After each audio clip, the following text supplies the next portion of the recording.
Hangtod kaayo mo, tanang sikrito siya lang ang nakahibalo. Maayo kayong mo advice, pasag di na sila kay soya lang nanimo.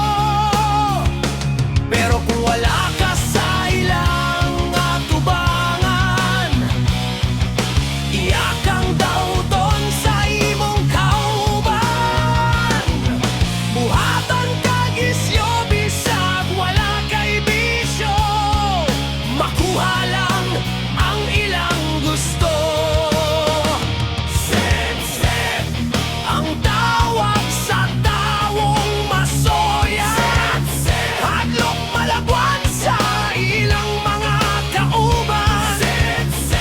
Mo trabaho lang kung naiamo. Na-promote lang kay sip-sip kayo.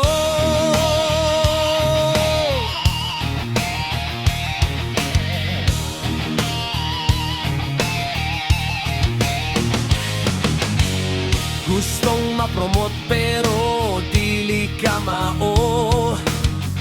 Piling master pero walay abilidad. Siya gyud ang maguna-unang kung naa ang mga amo. Maayo kayo mo explain,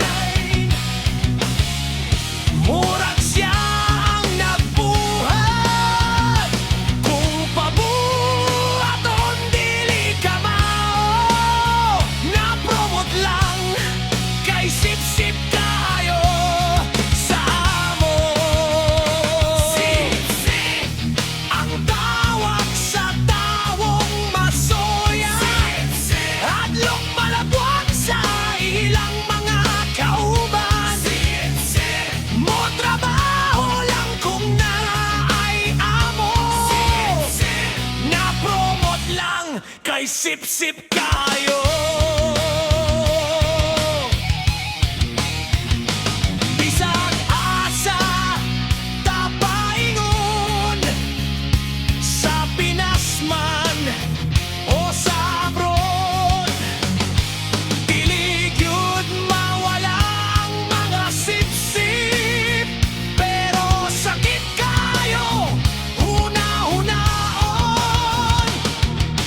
Kapwa Pilipino ang matinaotan.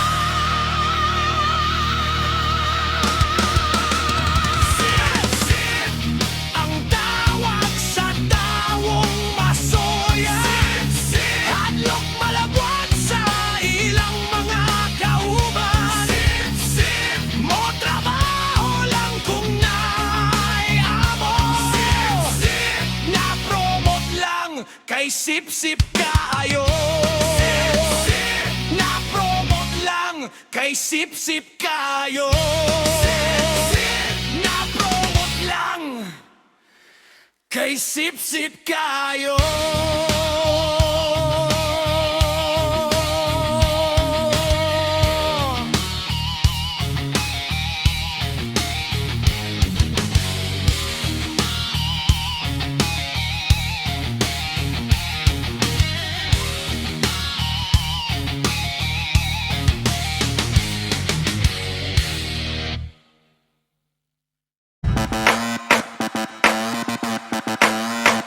Kung bago ka pa sa aking channel, please subscribe, hit the notification bell for more videos.